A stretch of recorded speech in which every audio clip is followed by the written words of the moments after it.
ang ating pong Lord's Supper. Inaasahan po ang lahat na nandito po kayo upang ating alalahanin ng ating Panginoon sa pangitan ng tayo pong hapunan.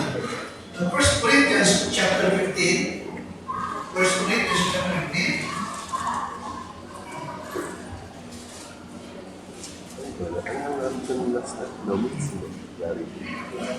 Unang na Korinto, kapitulo 15.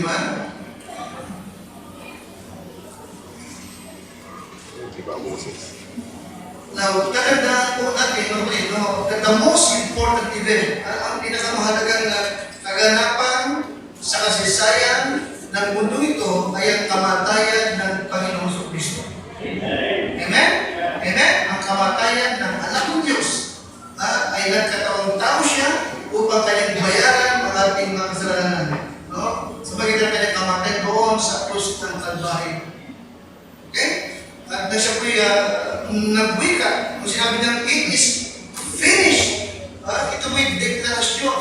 Ito po'y deklarasyon sa lahat ng kanyang nilalang na yung kanyang misyon upang kanyang iligtas ang tao ay nagawa niya. Are you listening? Amen?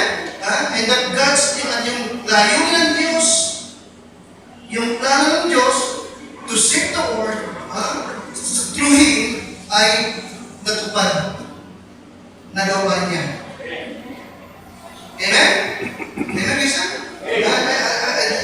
Nakala niyo, nung kanyang ibigay yung kanyang kaluluwa, nung malagod yung kanyang hininga, nakala niyo po,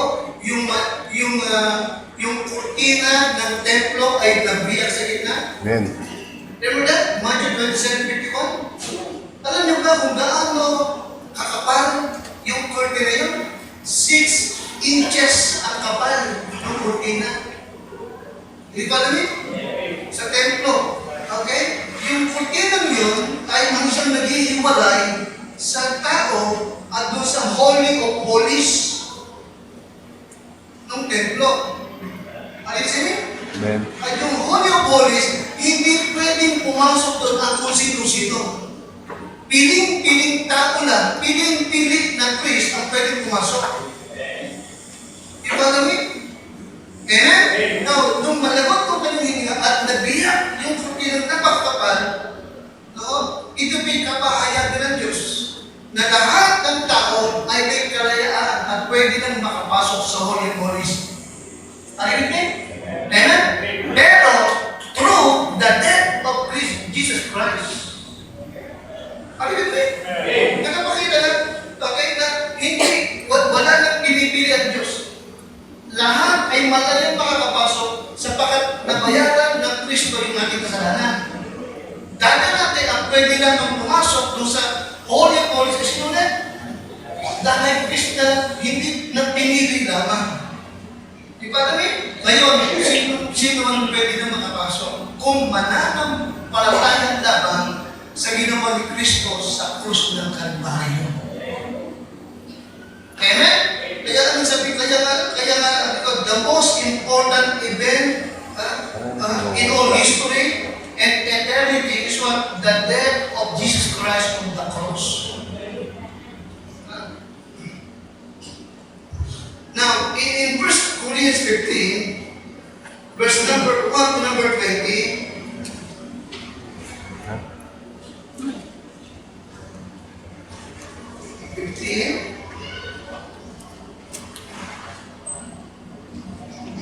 Para kanila po kayo? Verse number 20, verse number 12 to number 20, verse number 12 to number 20, magkaroon tayo po ng palitan pagbasa. Ready? Ako na. Now, if Christ be preached that He rose from the dead, how say some among you that there is no resurrection of the dead?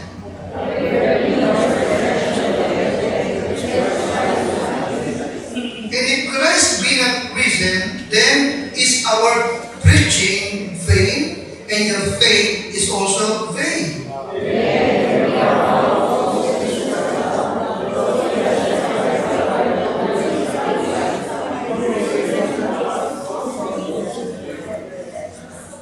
Or if the dead rise not, then is not Christ raised.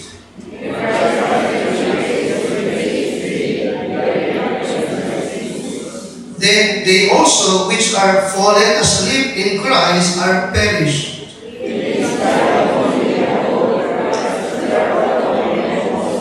Tayong lahat, but now is Christ risen from the dead and become the first fruits of them that sleep. Nung diniwanag sa ating mga brada, na kung hindi nabuhay si Jesus mula sa mga patay, yung preaching ng gospel ay useless. Walang saysay. Walang halaga. At ganoon din, kung si Jesus ay hindi nabuhay na muli mula sa mga patay, at yung ating faith, yung ating pananampalataya for eternal life ay wala rin halaga. Walang katotohanan. At yung ating mga pinatotohanan, itinuturo, ipinangangalan, ay wala rin halaga. At tayo, hindi sa lahat, ay nasa kasalanan pa rin at marutungo pa tayo pare-pareho sa tiyak na kaparusahan. Amen? Kung si Jesus ay hindi nabuhay mula sa mga patay. Ganun pa man, dakila ang Diyos at talagang napakabuti niya at talagang siya po'y tapat sa kanyang pangako, sapagat yung kanyang ipinangako, pinagtuhan ay totoo, siya'y nabuhay na muli sa mga patay at buhay magpahanggang sa ngayon. Amen siya? Amen? Kaya ngayon, ito yung ating paksa, sapagat siya'y nabuhay na muli, meron siyang mga kaloob sa atin. Iyan ito sa the gifts of the resurrection. The gifts of the resurrection. Na Panginoon, ako po yung samahan, gamitin, at dahil ko kasi ng Diyos, yung mga anak, ay magkamit pa ng marami pang mga pagkapalang spiritual, dahil wala ang siya makapagkakaloob. At salamat na kayo ng Diyos, mayroong katotohanan ng lahat ng ito, sapagat ikaw ay buhay na Diyos, buhay na aming Savior at aming Panginoon.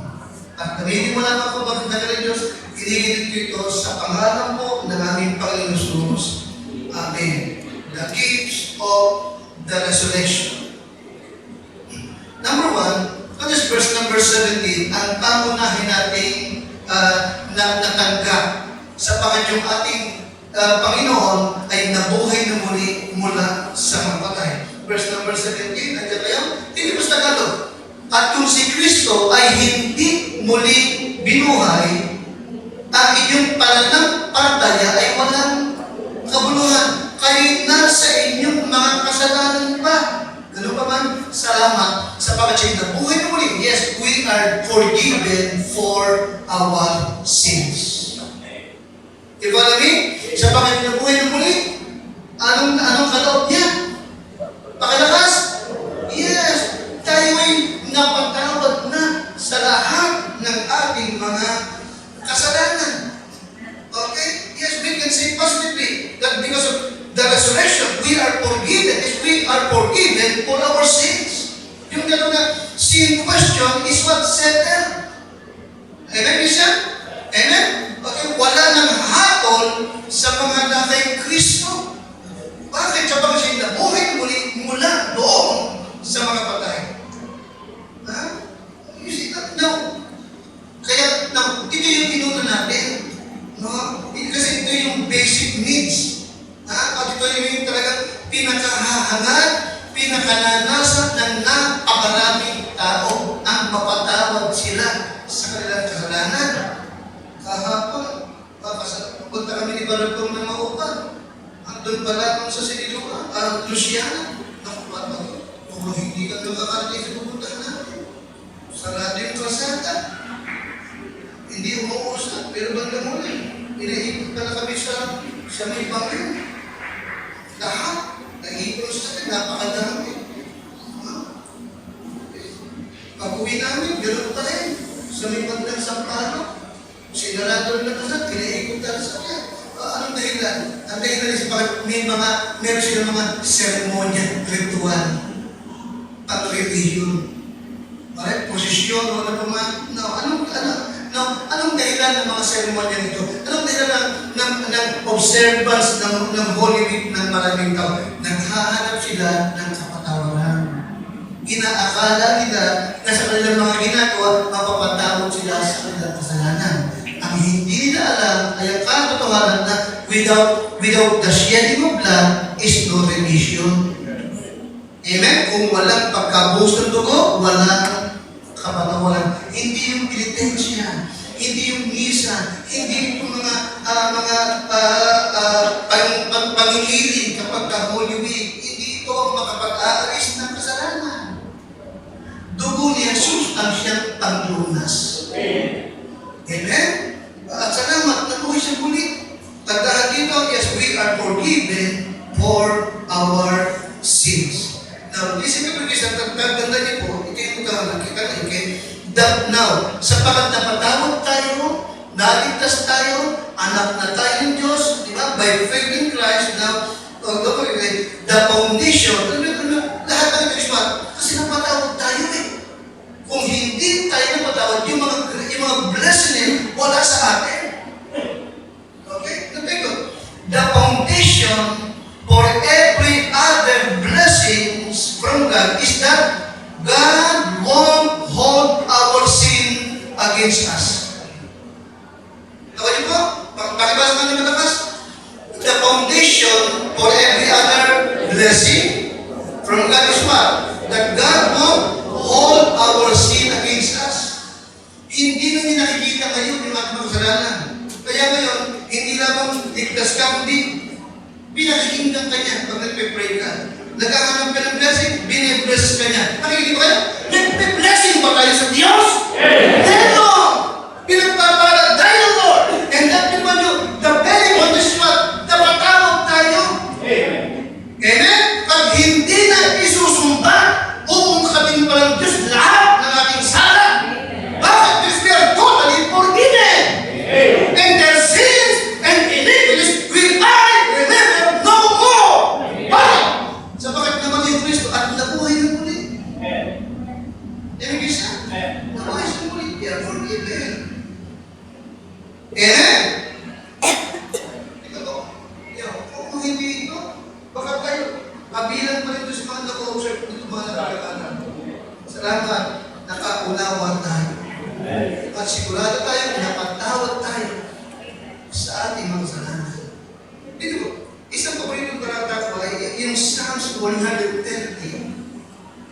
and verse number 3. Hindi natutuhan ko, hindi malilimutan ko, bagong Kristiyano pa lang ako, nung matutuhan ko yung assurance of salvation. Tinatawag ko ito, Psalms 130 and verse number 3. Ang sabi doon, if thou, Lord, shouldest mark iniquities, O Lord, who shall stand? Nakatid po yun? Nakatid po? Ano ibig sabihin? Kung ang Diyos, tinatandaan ng ating mga pagkakasala, walang sino mang makakatayo sa kanyang harapan. Kung tinatakan niya, tinandaan niya mga kasalanan. Sabi, nilimot, pinatawad, nilimot pa. Nawalang kalimutan, ang susi ng ating sa bakit nabuhay na muli ang ating Panginoong Kristo. Nabuhay siya muli. Isa ang question ay, how is the resurrection connected to our forgiveness? Yes, kanyang pinasan ang ating mga kasalanan, tinanggap yung habol sa ating mga pagkakasala, but the connection sa kanyang pagkabuhay na muli ay napaka-importante. Yung kanyang pagkabuhay ang nagbigay ng condemnation. Okay? Na tinanggap ng Diyos yung kanyang sakripisyo. In Romans chapter 4 and verse number 25, Romans 4:25, nakatay po, Romans 4:25, yes, okay? Okay, siya po inihandog para siyang magdala ng ating sala at tumanggap ng parusa. And He was raised for our what? Kasi binuhay na muli po for our what? For our justification. Ibig sabihin, yes, God justifies those who believes in the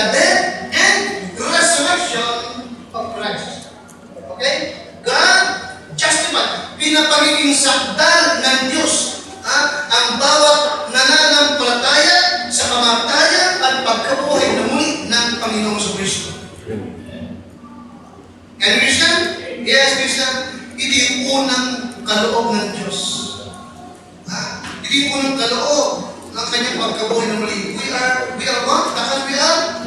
We are forgiven for our sins. Amen? Secondly, notice verse number 14. Verse 15 and number 14.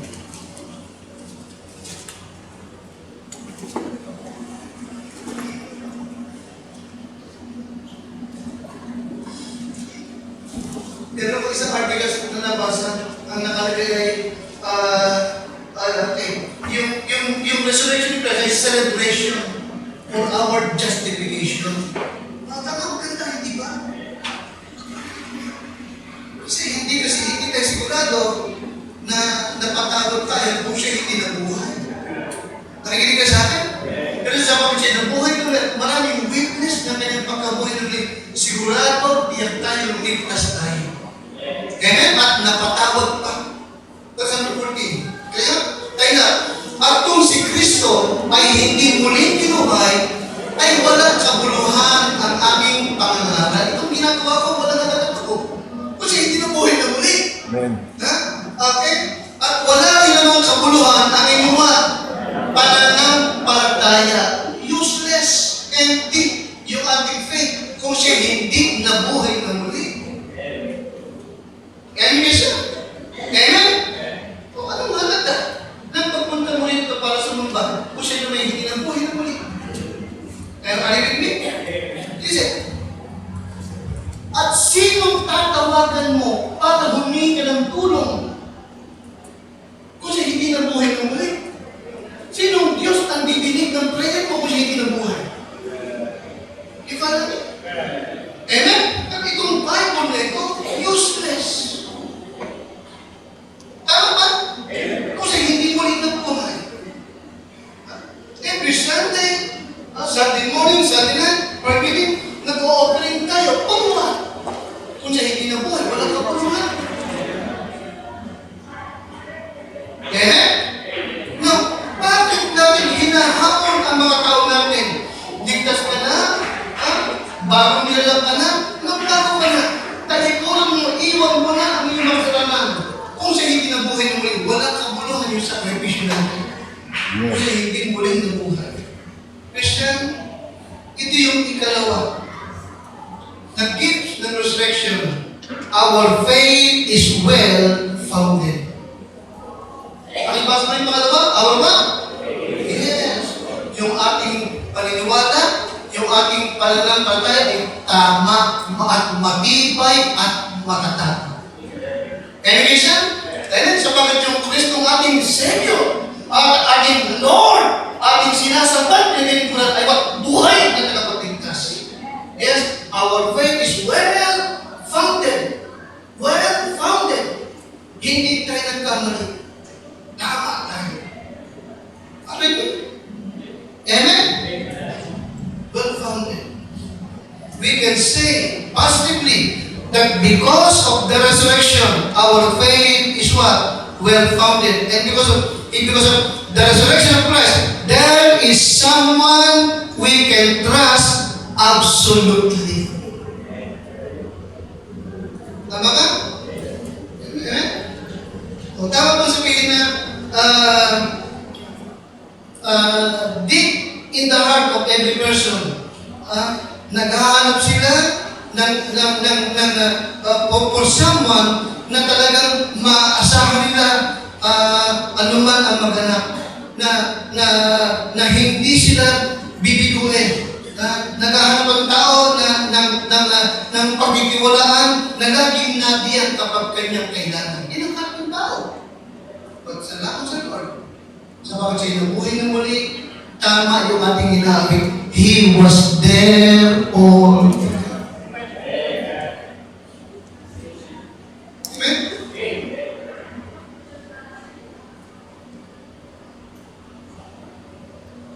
He was there all the time. He is always there.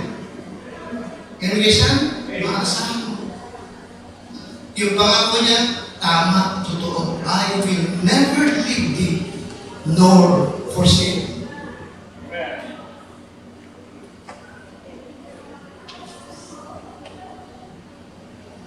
Sa hindi sabi ni David, bata pa siya tuwan niya.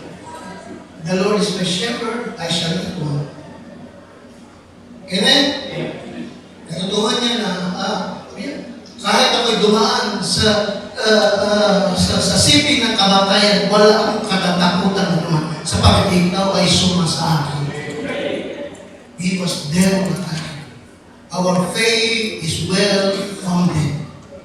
Kaya siya? Si Kristo ay Diyos. Siya namatay dahil sa ating kasalanan.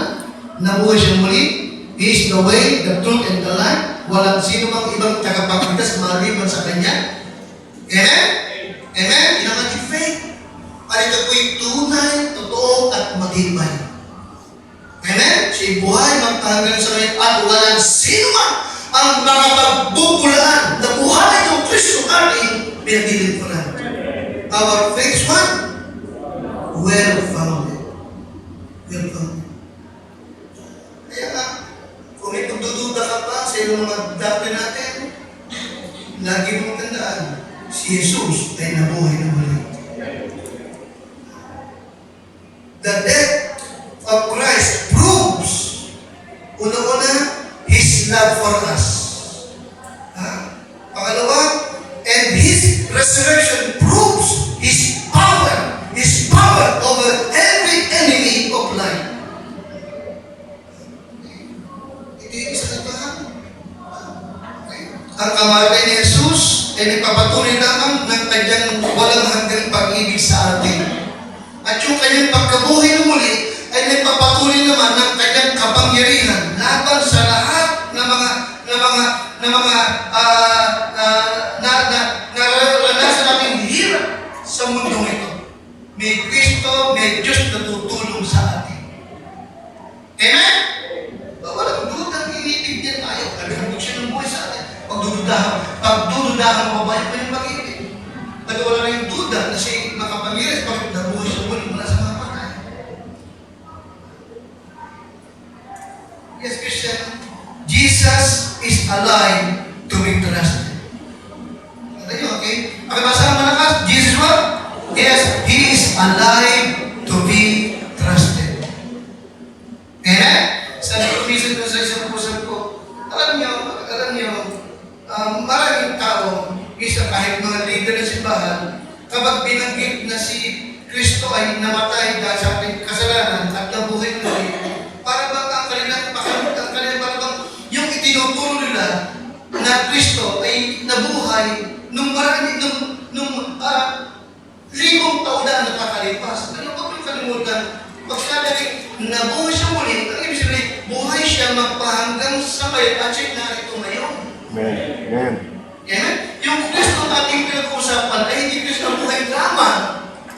Nung nakadang 2,000 na siya buhay, narito ngayon. Nakikinig ngayon. Sumasambang kasama natin ngayon at umaawit na kasama natin ngayon. He is alive. To be what? To be trusted. Mapagtitiwalaan mo siya. Hindi kanya biluhin. Amen? Isang sinusukat mo lamang ang Diyos na kabulihan kapag kayong datanggap mo agad ng hinihingi mo. Hindi mo alam na mas marunong siya kaysa sa'yo. Amen? Alam niya kung ano talaga yung kailangan mo at alam niya kung kailan niya dapat ibigay sa'yo. Amen? Huwag mo siya madaliin. Iba yung timetable ng Diyos kaysa sa timetable mo. Amen? He is alive to be, what again? He is alive to be trusted. Kaya yung aming pananampalataya, pagkatiwala ay hindi walang kabuluhan, kundi talaga may kabuluhan, makatuwiran at tama. Our faith is well founded.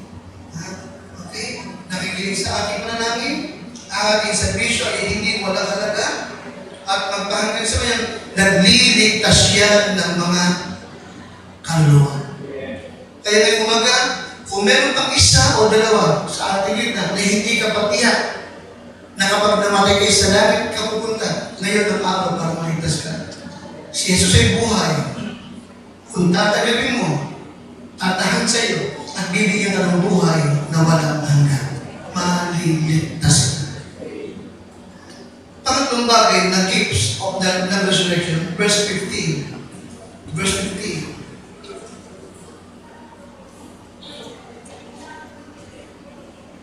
Verse 15 and verse 15. Alright, tayo pa lahat.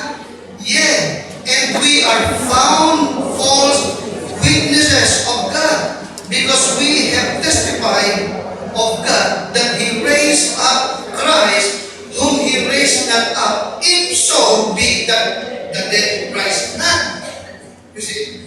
Okay. Kung walang resurrection, kung si Jesus, kung si Kristo hindi nabuhay na muli, sabi ni Pablo, kami ay masusumpungan mga saksing bulaan kung si Kristo hindi nabuhay. Okay? Sapagat aming sinasaksihan tungkol sa Diyos na kanyang muling binuhay si Kristo na hindi siya muling nabuhay. Kung tunay nga ang mga patay ay hindi muling binubuhay.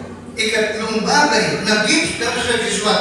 The apostle preached, okay? The apostle preached, okay, is true. The apostle preached is true. Ang pangalan ng mga apostol ay katotohanan. Tama. Alright? Ang ating ipinangangaral ay totoo. Hindi tayo nagkakamali, at hindi tayo mali sa ating tinuturo. Tayo ay tunay na mga totoong witness ng Panginoon. Amen? Amen? Sa bawat si Kristo, muling nabuhay mula sa mga patay. Okay? Now, let me remind you, Christian, lagi kong uulitin sa inyo, kapag ating pinag-uusapan yung kanyang pagkabuhay na muli, yung kanyang pagkabuhay na muli ay hindi spiritual. Ito po yung ito po ay literal, bodily. Nakikinig ka sa akin? Okay? Amen? Pag sabing spiritual, ito yung turo ng mga saksi ni Jehovah. Nabuhay si Kristo, pero espiritu yung lubas. Mali, ilang bulaan. Ang pagkabuhay ito po yung bodily resurrection. Yung katawan ni Kristo ipinako, yung katawan ni Kristo inilibig, yun din ang nabangon mula sa mga patay. Bodily resurrection. Nahawakan pa ng mga apostol. Nakikinig sa akin? Amen? Kumain pa. Nalaman mo kayong pagkabuhay mo muli? Nagpakita siya, anong sabi niya sa mga nagad? Pero ba kayong makakain ng anuman? Nabasa niyo ba yun? Amen? Kasi binigyan ng what? Isda, luto sa miso. Tama ba? Masahin niyo sa Bible, hindi. Tama, inihaw. Inihaw. Kumain, nakasalo nila. Nahawakan nila. Okay. Hindi mo mahawakan ng spirit. Amen. Amen? Sabi Kristo, hawakan nyo. Remember that? Tomas, halika. Hawakan mo ako rin nga. Remember that? Tomas, isuot mo yung mga daliri mo sa butas na aming kamay. Dahil ba yan? Isuot butas, isuot mo sa paa ko. Yung binubutas ng paa ko. Hindi naman tagilan ko. Ipasok mo yung, napasin ba yan? Ipasok mo yung iyong kamay. Sa kamay, ipasok mo yung daliri mo, pero sa kagyan, ipasok mo yung kamay. Ano isip, gaano kalaking sugat na tinanggap niya mula sa ba't malaki? I mean, totoo yung kanyang kamatayan. Hindi ito kunwari na totoo yung kanyang kamatayan. Totoo rin yung kanyang pagkabuhay ng muli. Yung sugat ng tao, yung sugat ng sibat, anting taglay pa rin ng ating Panginoon. Taglay pa rin. Pinili niyang malatili upang patunayan sa inyong kanyang dakilang pag-ibig kapag nakita mo siya ng harapan pagdating doon sa heaven. Kaya nga, yes, Christian, the apostle preached what is true. Totoo, tama, yung ating pinangaral. Okay. Yung huling young people fellowship, alam nyo, isa sa naging problema ng young people ay yung bang idinidikdik sa isip ng kabataan ngayon that there is no absolute truth. Alam niyo ba yun? Lahat daw tama. Huwag ko sabihin ko lang, tama, may tama rin sila. Kasi kaya tama sila. Ang tama nila, di pa sa ulo. Iba rin. There's no absolute truth. Huwag mo sabihin mali ang LGBT. May tama rin sila. May tama na kayo. Hindi sila. Thank God. Okay. Sa pagkabuhay naman yung Lord, ay nagpapakilala na meron talagang absolute truth. Amen? Sinabi ni Jesus, I am the way, the truth, and the life. No man cometh unto the Father but by me. Amen? Walang middle ground. Truth and error lang. Amen? Sa kanino mang iba, Acts 4:12, at sa kanino mang iba ay walang kaligtasan. Sapagat walang ibang pangalan sa silong ng langit na ibinigay sa mga tao na sukat nating ikaligtas. Meron lang 100 patungo sa langit, walang iba kundi ang ating Panginoong Yesu Cristo. Amen? Natanong tayo, paano yung mga Jehovah, Iglesia Cristo, Mormons, Muslim, sila ba hindi pupunta ng heaven? According to the Bible, hindi sila pupunta ng heaven. Alisin, paano yung mga Buddhist, Hinduism? Okay, ang ibig ko sabihin, hindi sila pupunta ng heaven, hindi sila pupunta ng heaven. Hell ang pupuntahan nila. Yun ang absolute truth.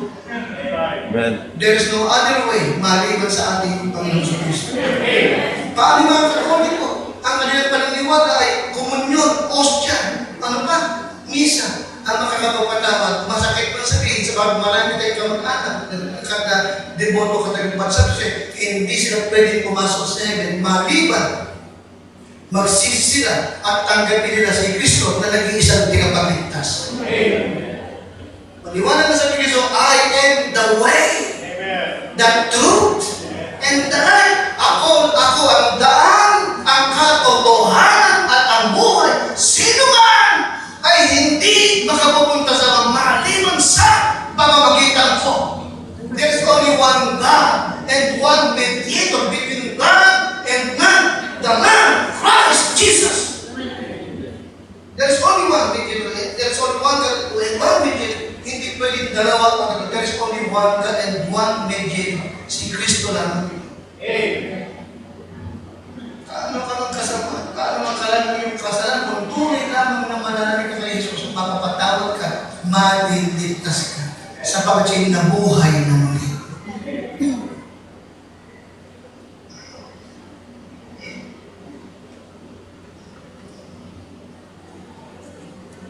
Pang-apat, verse number 19. Sapagat siya'y nabuhay na muli, ika-apat, na gifts ng resurrection. Verse number 19, okay? Verse number 19, hindi tayo kaawa-awa. Okay? Hindi tayo kaawa-awa, bakus.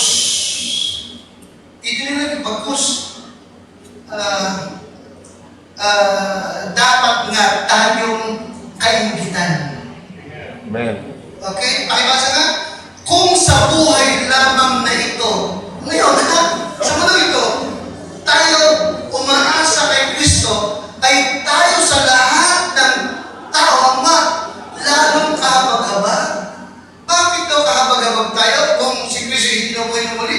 Kasi pinatototohanan natin na po siya muli. At pinatototohanan natin na siya ang bumago ng ating buhay. Ipalami, pinatototohanan natin na kung bakit na dating na singgero, ngayon hindi na, mabuti na. Dating ating, ngayon hindi na, mabuti na. Bakit nangyari? Sapagat na buhay na muli ng Kristo. At napakaraming nagsurrender ng buhay, tumalikod sa ibang buhay, iniwan ang negosyo, nagsurrender, nagpastor. O, paano kung si Kristo hindi na ba? Hindi ka maawa ka. But thank God, hindi walang kabuluhan.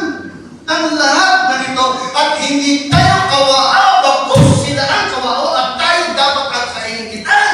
Sapagat tunay, totoo, yung ating pinatotohanan na buhay ni Kristo mula sa mga balik, at siya yung ating secret, at siya yung dahilan kung bakit tayo nagkakalimot.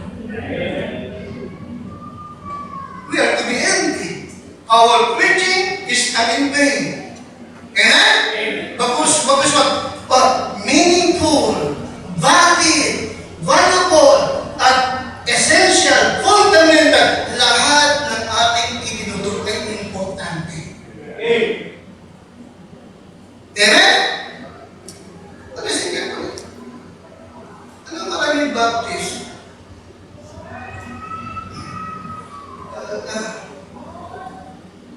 Parang daw, magugulo yung simbahan ng iglesia. Ano mo?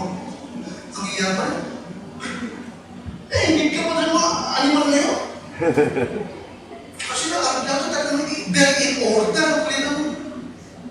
Tatry ng pagsam ka. Dito siya lalaki, dito siya babae. Eh, naka-organize mo yan. Ano, gusto mo kumuha na idea doon? Ay, totoo. Hindi ba, baka iba sa'yo, doon din ang tingin eh. Hindi din naman yun. Gusto mo ba? Baka naman sila ng presidente. Pinoprotektan mo ko yun. Listen, hindi natin sila dapat kaingitan. Pagkus we are to be what? Akin na kas, we are to be what? Akin na kas, we are to be envy. Sila dapat ang English, bakit nila, tayo pumunta, nawala sila. Amen? Ang almost, mayaman din, maganda sa imahan. Amen? Iglesia Cristo, yes. Catholic, meron silang billions. Amen? Meron silang billions. Tayo, meron tayo, millions. Wala tayo. But we are to be what? Pastor, bakit sila? Meron silang millions and billions. Bakit tayo wala? Samantalang tayo ang tama. Amen? Kung di ka kumuha ng hulugan, di wala ka pang kubotan na ngayon. Ay, bisa? Amen? Ang dami natin. Dapat ka, meron tayo mas malaki pang lupa dito. Walang pipili ko magpagkira sa ngayon. Sana ka, bago pumatay, yung grabe, makalas tayo ng malaki lupa. Okay. Siya hindi ka maka. But of course, they got to wait. Kapag doon, ang mahalaga.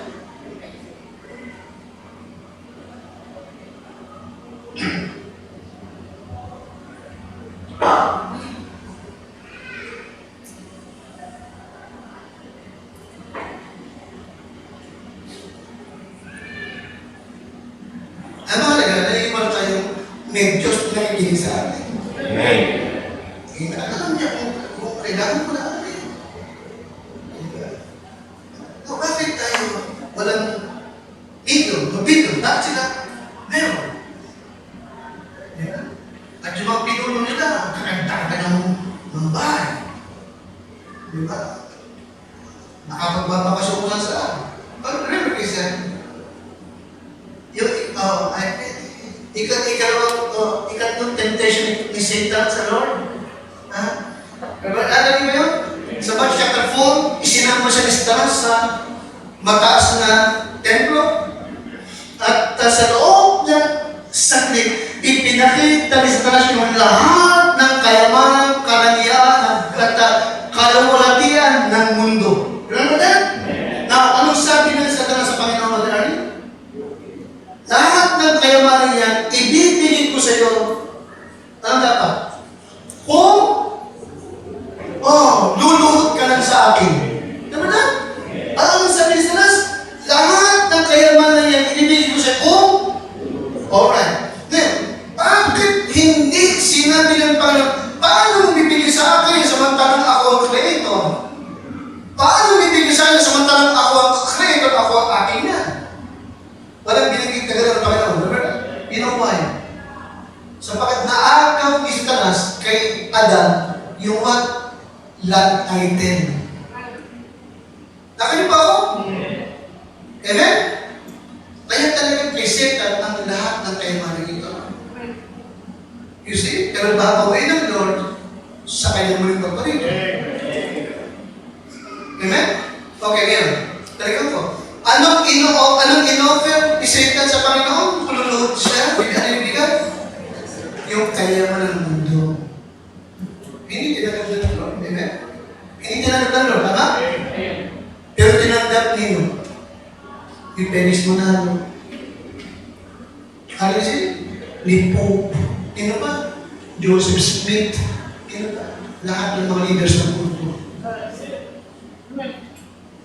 Nagkakaintindihan tayo? We are hindi tayo dapat tingin sa kanila.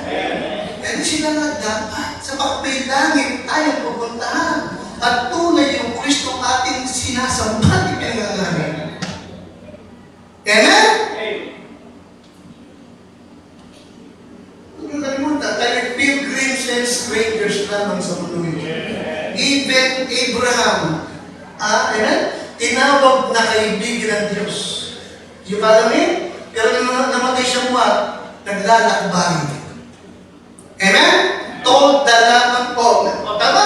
Nakapag-build ba si Abraham mag-aral ng malaking palasyo? During his lifetime, hindi siya naglalakbay. Hindi naman. Hanggang mamatay siya, pilgrim strangers, naglalakbay. Going sa much better country ipinangako ng Diyos sa kanila.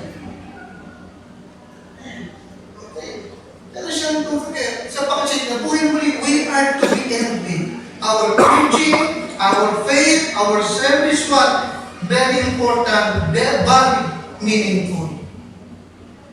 We are to be envied. Okay. Kaya, isa pa, in 2 Corinthians 4:17,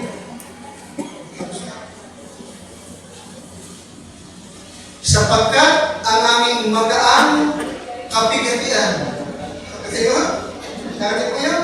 Okay, yes. May mga tribulation, problems tayo pinagdadaanan ng kamisan, pero ang sabi ng Bible ay kung kinakailangan. Nagkapakita ito na talagang minsan, nakakita na kailangan mong daanan niya.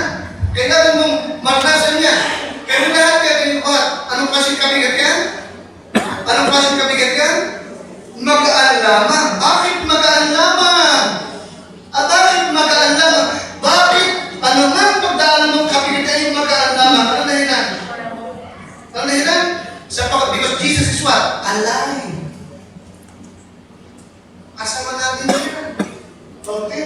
Now, 2 Corinthians 4:17. Alright, nakatayin po. Ayan, for our what? Okay. Yes, life affliction. Okay? So, makita nyo sa Tagalog, tama.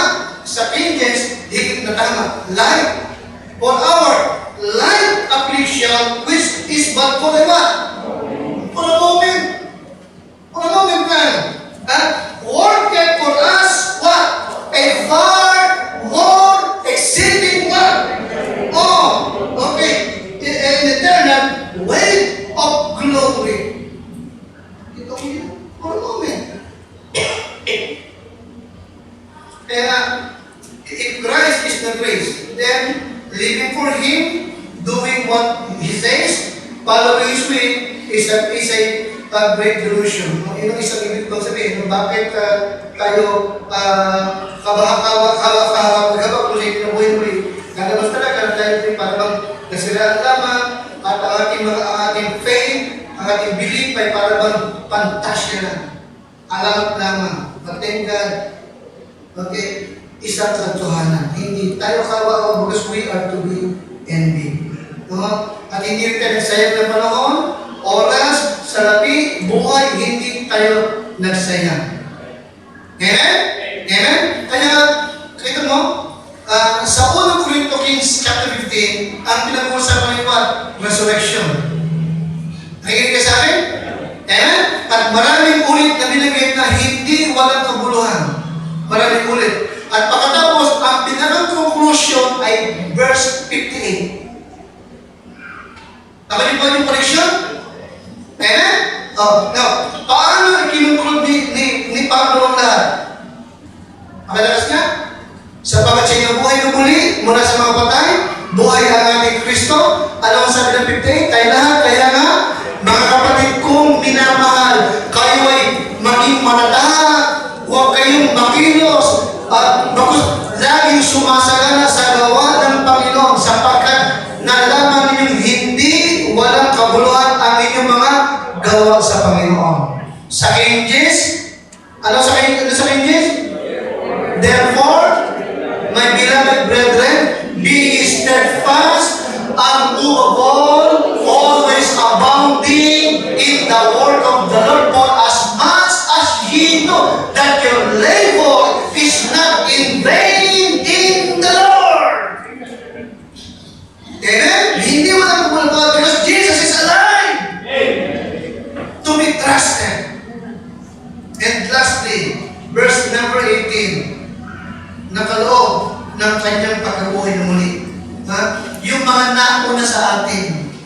na mga mahal natin sa buhay. Mga nawala na umano ng naman sa atin. Okay? Sapagat nabuhay mo ng ating Kristo, those who have fallen asleep are alive. They are alive. Okay? Ay, basta nga. Those who have fallen asleep are what? Kita mo? Okay, kamusta ako? Sa mata ng tao, si asawa ni Nestor, asawa ni Alfred, si Emily, si Baby, iba natin mga naman, yung posting ng mag-asawa. Sa mata ng tao, they are dead. But the Bible says, natulog lang sila.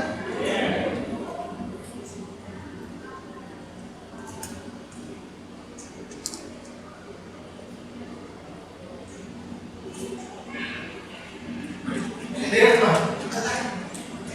Buhay sila. At nasa piling ng Panginoon.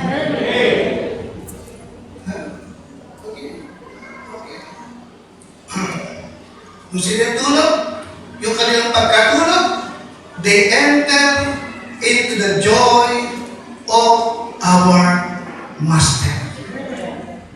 They are alive. Amen.